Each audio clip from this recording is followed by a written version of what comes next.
सोलापूर विमानतळावर सुरू असलेल्या विस्तार आणि विकास कामादरम्यान एका कामगाराचा दगड डोक्यावर पडून जागीच मृत्यू झाल्याची धक्कादायक घटना समोर आली आहे। यामुळे कामगारांच्या सुरक्षतेचा प्रश्न पुन्हा एकदा चर्चेत आला आहे।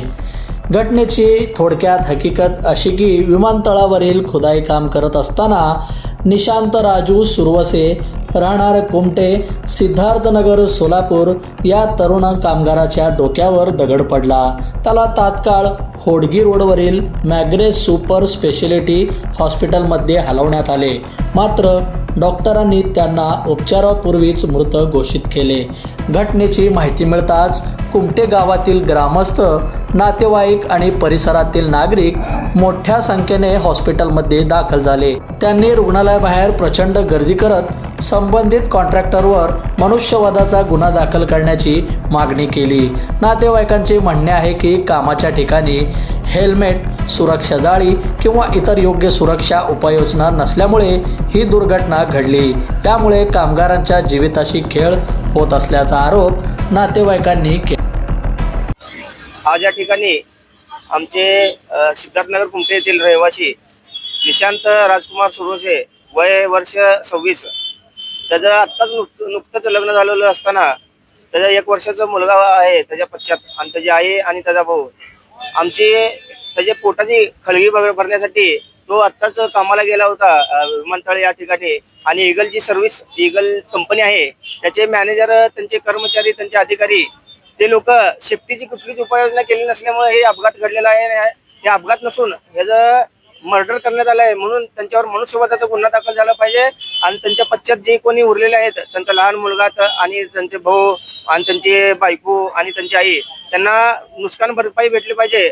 अन्यथा आम्ही सिद्धार्थनगरमधील आणि कुमटे येथील रहिवासी सर्वजण मिळून मोठं आंदोलन उभा करू आणि येणाऱ्या काळात जर ह्याची दखल घेतली नाही तर आम्ही कायदा सुव्यवस्था बिघडेल याची दक्षता आम्हाला न्याय मिळवून द्यावी, नाहीतर आम्ही ते कायदा सुव्यवस्थेचा विचार करणार नाही, असं तुमच्या मार्फत आम्ही सांगतो।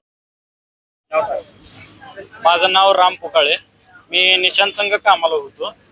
निशांत माझी मॉर्निंग शिफ्ट होती, निशांतांची 9:30ला शिफ्ट होती।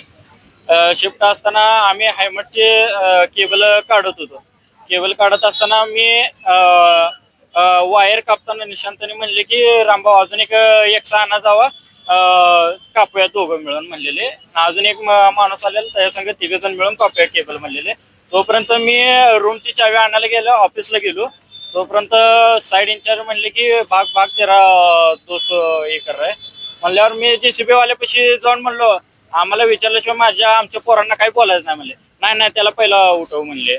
मग मी जेव्हा बघितलं तर त्या हातावर दगड पडलेला, मी म्हणलं दगड काढा साईडला। मग आम्ही 4-5 जण मिळून EPD साहेबांची गाडी होती, EPD साहेबांची गाडी बोलवली, लगेच निशांतला गाडीत बसवलं। निशांतला म्हणलं, निशांत इकडे बघा, इकडे बघा म्हणलं, पाणी देऊ द्या का निशांतने नको म्हणले।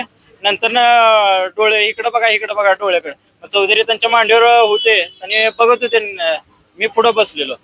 इथं कारवेकडे आल्यावर कारवेकरने म्हणले इथं आणा म्हणले मॅग्नस हॉस्पिटलला। मॅग्नस हॉस्पिटलमध्ये लगेच ऑपरेशन ट्रीटमेंट लगेच चालू करतील म्हणले, टेन्शन घेऊ नका म्हणले। म्हणून इथं आणलं, हॉस्पिटलमध्ये ऍडमिट केलं। लगेच आल्या लगेच ऑक्सिजन देऊन लगेच प्रोसेस चालू केली आणि वर ICU मध्ये ऍडमिट केले। इथं डॉक्टर बी म्हणलेलं काय प्रॉब्लेम, टेन्शन घेऊ नका। हा, आता आम्हाला कळलेलं आहे, एक अर्ध्या तासापूर्वी। मी जेव्हा बघितलं तेव्हा हातावर होता दगड। आम्ही जेव्हा सगळे मिळून काढलं होतं ना, उजव्या हातावर दगड होता। दगड 2 फुटाचा असं, इलेक्ट्रिक मेंटेनन्सचा। कॉन्ट्रॅक्टर ईगलचे ते आज सकाळीच। हा,